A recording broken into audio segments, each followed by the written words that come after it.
Thank you so much for doing this with Are me. you recording already? Yeah, I am. Hi. Okay. Great. First let me show you the buns. Yes. They're sweetbread. You're not allergic to anything, right? I'm not allergic to anything. Okay.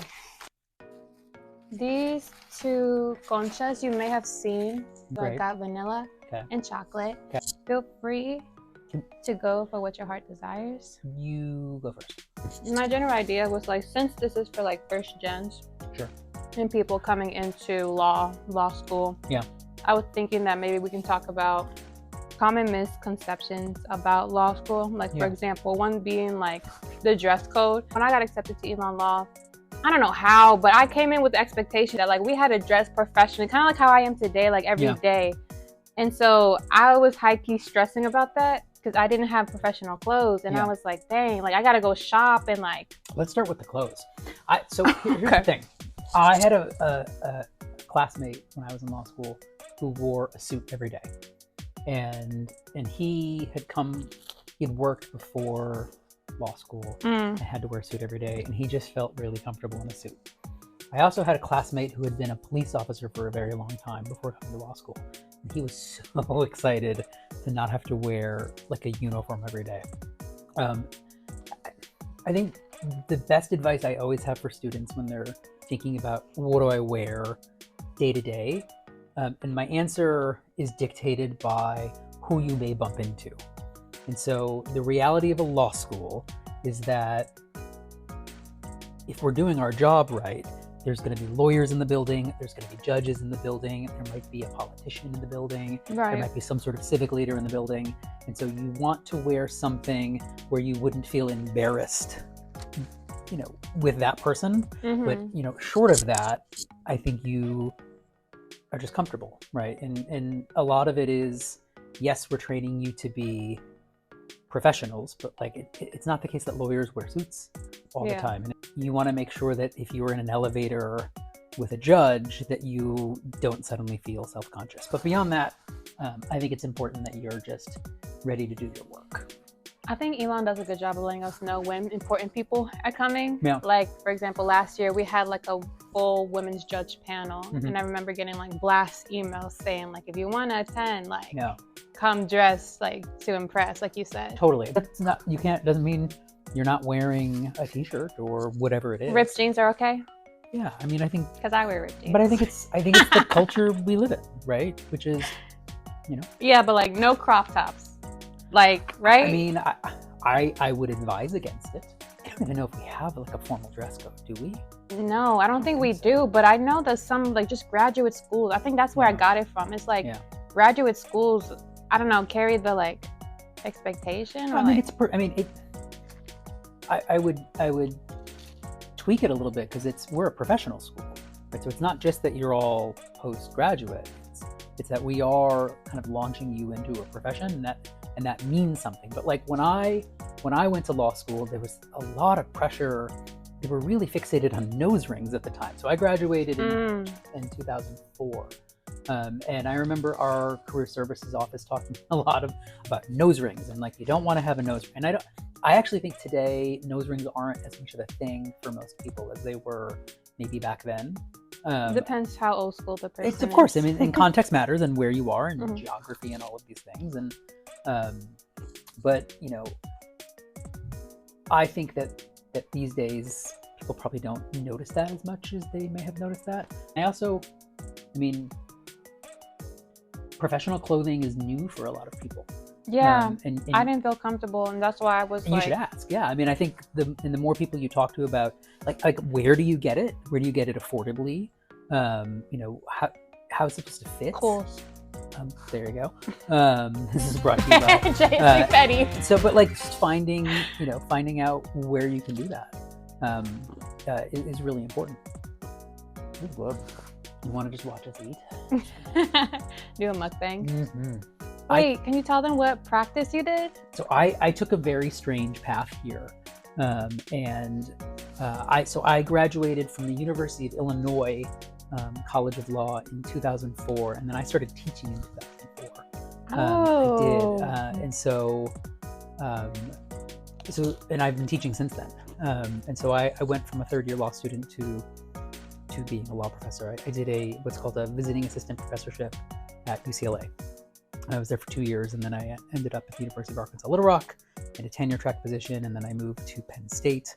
And I was there for 2 years, and then I moved to Arizona State, where I was for 13 years. I got that route because a faculty member believed in me and recommended me. And so I was a research assistant for a faculty member, and then I wrote a paper in his class, and he suggested that I try to get it published, and it got published, and it won an award. Oh my gosh. And then I wrote another thing, and so he actually, that faculty member, recommended me for a position, and then I got it. So I owe him my career. And I will also tell you on the subject of mentorship that almost every job I've ever had is because someone recommended me and said to me that you'd be right for this, you should do this. And so, how do you find those? I think it's a combination. You find them, they find you. I mean, what you're really looking for is someone who sees you, right? Sometimes better than you see yourself. And the worry I always have about a lot of mentors is sometimes mentors are talking about themselves when they're talking to you. And so what you need to find is the person who says, I see you, I see what you want, and I think you should be thinking about X, or you should be thinking about Y, or you should go down this path. It's the selfless mentor. And you'll have a lot of mentors, and I think your challenge is to always, and I still have mentors, right? And the challenge is to take what you can from them and then also pay it forward in some way to someone else. But I think that first person saw me, I think clearer than I did. I didn't really understand it yet. And it's an interesting story about the layers of mentorship, because the person he called to recommend me had been his student when he was in practice. And so it was a mentor calling a mentee saying, hey, I have a mentee that I think you should look at. So there are these kind of layers. That kind of reminds me of when so this past summer I did immigration internship, and I just cold emailed the person because I didn't know where to go. Yeah. And he said he actually told me later that his firm wasn't looking for anybody, but he just liked my approach of sending him a cold email. Yeah. It impressed him, and he gave me the position. First of all, that's awesome. And second of all, I think a lot of people have anxiety about sending that email or knocking on that door. They do. And sure, some people may be jerks, but most won't. But also, you don't lose anything. You just lose time. The one thing that I know from doing this as long as I have is that lawyers love law students, because they were law students, and they can appreciate the hustle. They can appreciate how hard it is. The hustle. The grind, right? And so I just say just do it. So for students or prospective people looking to apply to law school, I've always had the curiosity of what do you write about in your personal statement if you don't know what type of law you want to do? Yeah. Because personally, sure, I want to do immigration. I wrote my personal essay saying I want to do immigration law because X, Y, and Z. But for people who don't know what type of field or any type of law, what advice do you got for them to write about? Yeah, I think having read a lot of personal statements in my career, the bulk of them are why I want to be a lawyer. I don't think it's essential that you tell an admissions committee why you want to be a lawyer. I think it's essential that you tell an admissions committee who you are and what you bring to the world. And so don't feel like you have to say, I've always wanted to be a lawyer because of XYZ, or I met this person at one point and I was able to see the pathway of my life after that. It's much more about tell us what matters to you, tell us your values, tell us an experience you had that changed you. Think about it from the perspective of this is your opportunity to introduce yourself, and it really is about that more than it is about why you want to be here. Why you want to be a lawyer, because we assume if you're applying to law school you want to be a lawyer, and so but also just from a sheer strategy point, if most of them look like this, you're better off writing one that's just kind of true to who you are. So some of the ones that I remember, off the top of my head, I remember reading a really great one about a student who saw this really wonderful painting in a museum, and it was just talking about what they felt in that moment and how it affected them. it really is just about an opportunity to tell an admissions committee, this is who I am, because what they're trying to figure out is not whether you're going to be an immigration lawyer or you're going to be a securities lawyer or you're going to be a prosecutor. They're trying to figure out about whether that they want you, like your character, in the community. And then by community, I mean in that law school community. So I would urge you not to go down the route of what kind of lawyer do I want to be. And so let's back up. So before you're in law school, for people who are thinking about going to law school, I mean, I think the real test that you should, I mean, a lot of people will say, well, should I study political science, or do I have to read the summer before? I mean, I think really the way that you know you can succeed in law school, and you have to be the kind of person who is interested in doing work. And it's not the work of construction, right? It's not the work on the body so much as it's the work on kind of your psyche and the mind. And it's hard work, and it's hard work. I've heard people talk about lawyers as mercenaries, but I don't think that's right. I mean, they're advocates. They're, the person whose job it is to look out for their client. If their client's a corporation, if their client is a child, you have to be minded in that sense. Now, I was speaking this morning with someone who's a retired state Supreme Court justice. Ooh. Who's, very fancy. And one of the things that person said was that these are sacrifice jobs. Whatever kind of lawyer you're going to be, is that you have to be willing to sacrifice, if it's time, if it's unfettered access to someone that you want to see. I mean, whatever it is, it's not a faint of heart kind of job, but it's a very rewarding job. No, it is. Now, in school, I think that the best thing you can do, and students don't do enough, is ask for help.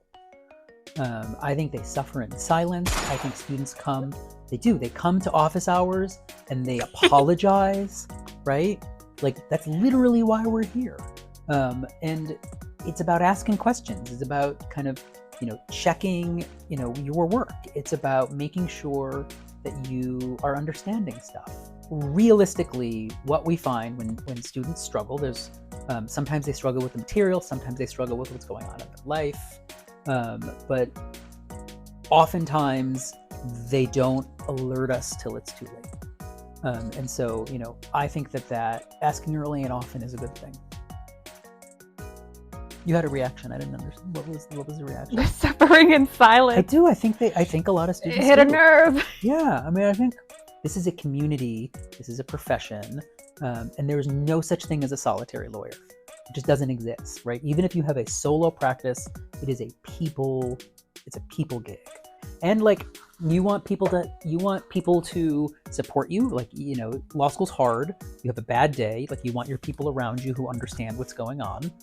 You want your people to hold you accountable. And then you want to, have your people to kind of celebrate, where you're walking down the street and you all see a tort. And that's a big deal. Because your brains are working in this way that they weren't before. And so, it's about the good, the bad, the ugly, but doing it as a team, in collaboratively and supportively, in furtherance of all of your dreams. That was beautiful. Yeah, we're killing it. We got coffee, we got snacks, we got dreams. We got dreams. That's hilarious. Hey. I think that just goes back to what you said about the mentorship. Yeah. And that could be like a 3L, a 2L, You mentor each other. 1L, 1L, 2L, 2L. I mean, really what you're looking for is your people. And you know what's amazing about law school is you will find people who will be your people now forever. And the odds are they may not be the people you ever expected. I became very close with a guy who had been in the Marines for a long time. And we could not have been more different politically, the life that we had led, but I love him dearly.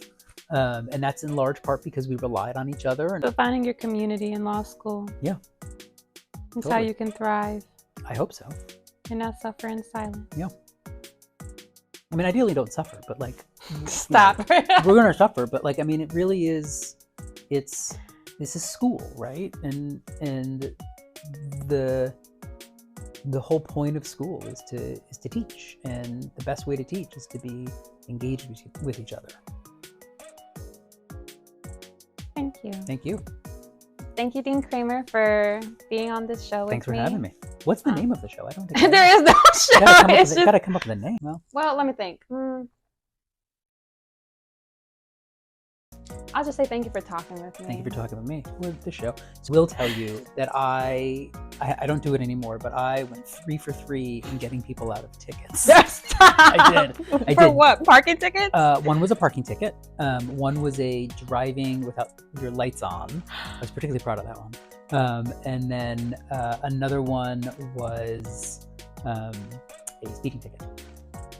So I wrote the for the I helped them write them. That's hilarious. Yeah. Oh my gosh. Yeah, I mean, to how to write in crack or IREAC, whatever. Creac, IRAC. Yeah. Did you get your money's worth? You feel good? Yeah.